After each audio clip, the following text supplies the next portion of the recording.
I am glad to welcome you to the Independent National Electoral Commission. It is all the more gratifying that this advocacy visit is coming at an auspicious time. Only 2 days ago, on Monday, 15 September 2025, the world celebrated the United Nations International Day of Democracy. The theme for this year's celebration is achieving gender equality from voice to action. Ambassador Toyo and other members of the Women's Collective are well-known advocates for inclusive democracy in Nigeria, which necessarily entails unencumbered participation of citizens irrespective of gender or disability. INEC is an equal opportunities organization. We believe in inclusivity, both in the workplace and in the discharge of our extensive responsibilities as an election management body. Previous speakers spoke about special seats.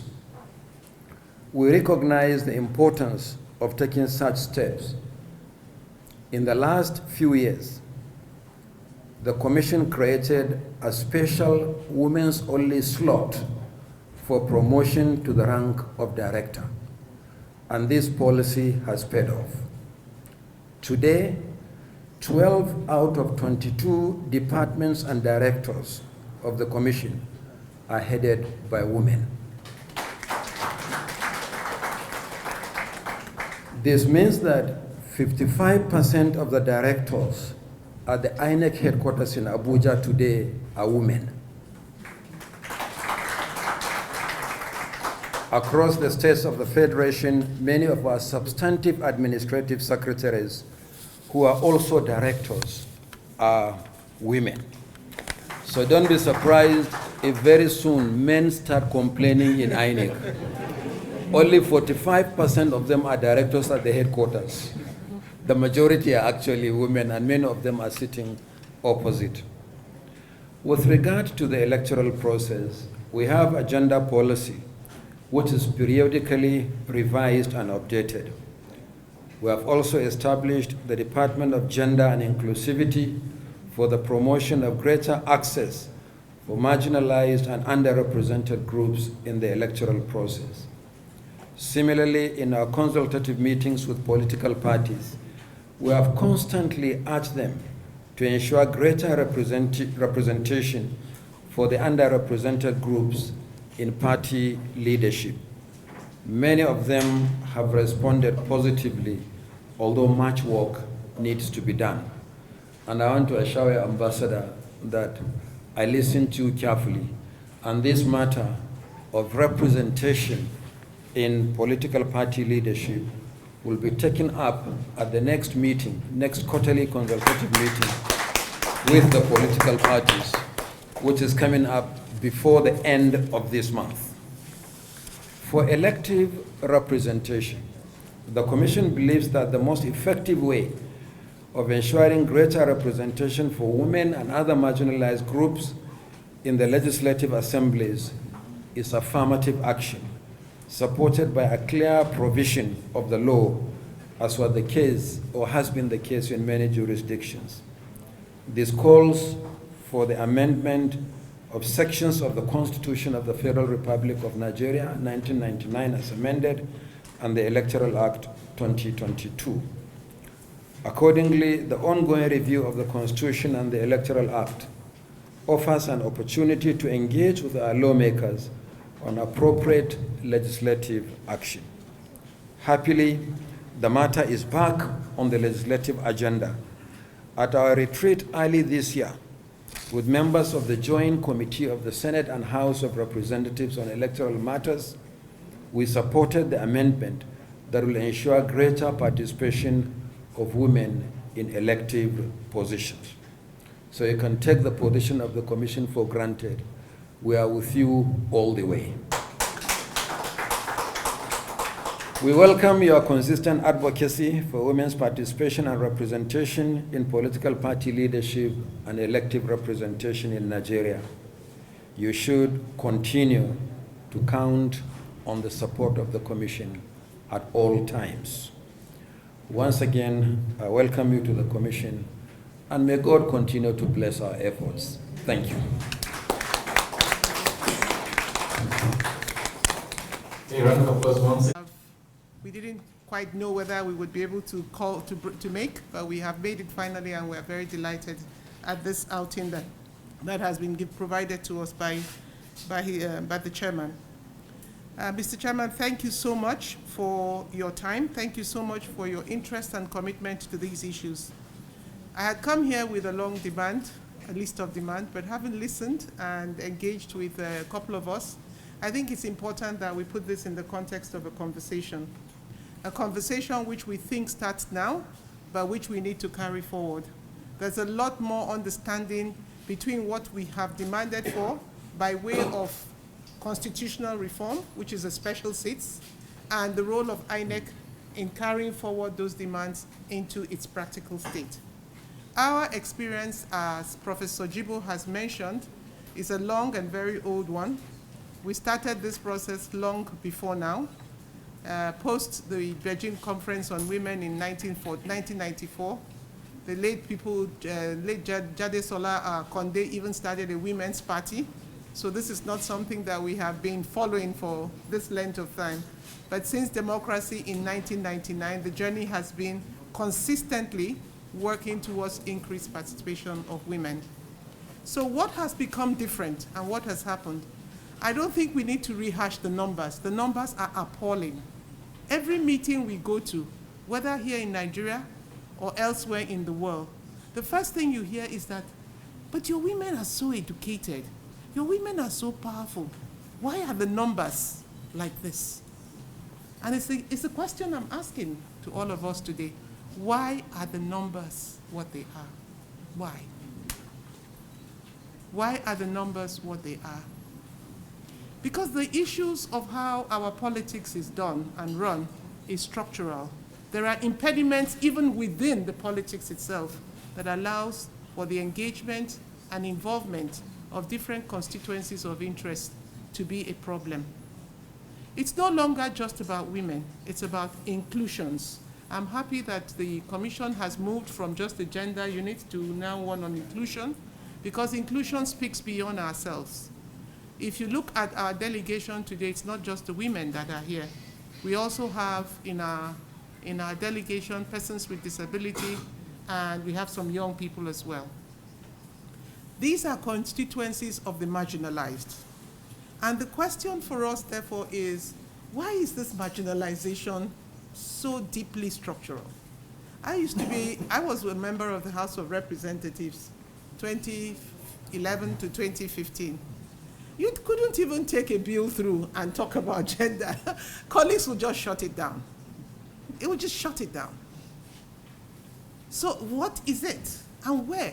I mean, what this means to all of us, and I think it is to all of us, is how do a people fail to find solutions? What makes a country so unable to find solutions? Is it because the country is against its women? Certainly not. Is it because the country is against its persons with disabilities? Certainly not. Each and every political party that is registered under INEC have provisions to protect the exact interest of these very constituencies that we are talking about. And the political parties themselves know that these constituencies are important to their elections and the victories of the political parties. So the question continues to be, why have we failed? I was speaking to Jibo earlier on today, and he talked about studies which were done between himself and Professor Joy Ezilo on voluntary quotas. That's not the only study. I can tell you that the women's movement in Nigeria has studied almost every country you can imagine on what they have done, what they have not done, and why the situation continues to be different for us. So therefore, we now have a great opportunity. On Monday, we will assemble at the National Assembly to engage with the House of Representatives on the issue of special seats. But we know that beyond the issue of special seats, we will have the legislation passed, as some of the legislations we have pursued in the past has been passed. I can give you the example of the Violence Against Persons Prohibition Law Act, which has been passed. But how much of it gets implemented? How much of it gets anything, anywhere? So this is very important because it is at the root of the kind of democracy that Nigeria is operating in. It's at the root of it. At the very nature of our democracy is a culture of exclusion. And with the greatest respect, let me speak a little bit about what we who have been in the political arena have experienced. And this is not about INEC, this is about us politicians. Why? We speak of the political parties as gatekeepers. But the language has changed, really. Political parties gatekeeping is one of its increasing identities. But there is also what we call the jail guard, the guardian of the jail. It's like the women are all taken under one national woman leader. I have led women to try and get a women's wing in parties. Not possible. Why? Because the women's wing means liberation for the women.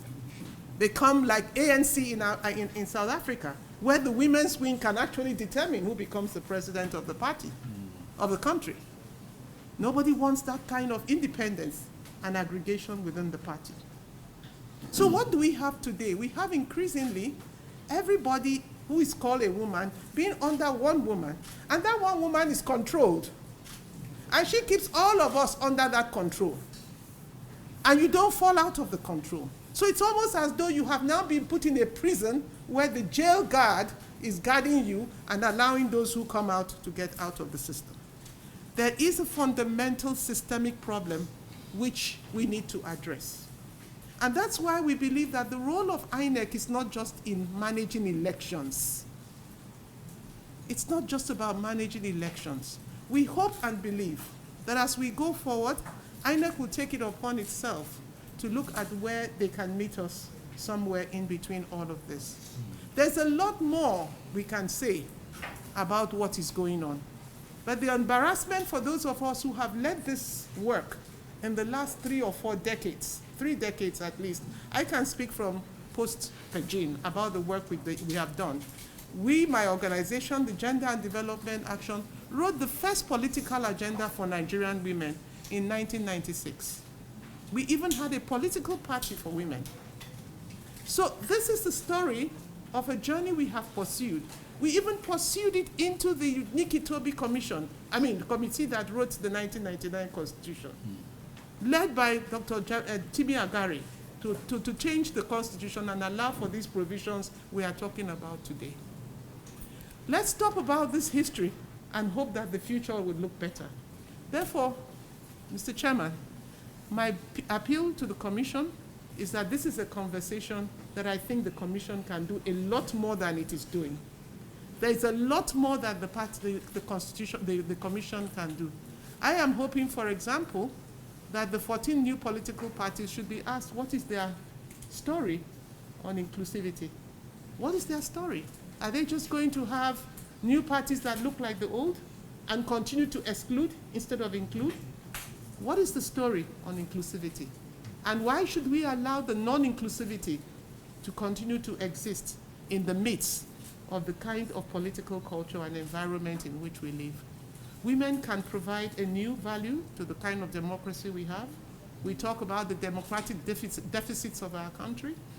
Women can bring in the quality, and the persons with disability, and the young people, who all feel equally disenabled by the political culture of our political parties in particular. It is time, I think, for us to see how we can talk about these issues together, have a conversation across the table, and come up with possibilities for the future. For me, I think the human mind and the human nature is about solutions. It's about innovation, it's about creativity. Let's think together, let's create together, let's see what the future can be. We have worked this journey for a long time. We are now referring to Jibo as a grandfather. When we started, we were not grand. Now we are grand. we won't be here for much longer, but we definitely want to bequeath a culture of political society where the values of women, persons with disability, our young people. I mean, when the young people got up, they got, what was it called? The young, yes, not too young to run. They got it, and where is it today? Like everything in Nigeria, you get that far, then the systems and the structures, the fundamentals that block everything that ever wants to progress comes into it and denies it its progress. We, the women, want to see change. We want to see change. And Mr. Chairman, there's strong women in Nigeria. There are very productive women in Nigeria. We have stood with you men in Nigeria to make our country a better country. And we think that when it comes to leadership and participation and inclusion, these constituencies are important, and we must bring them on board. We hope that in 2027, the miserable numbers that represent the political culture of our country and keep us at the bottom of most indices as it concerns inclusions and diversities will be reversed. Thank you for hearing us. And,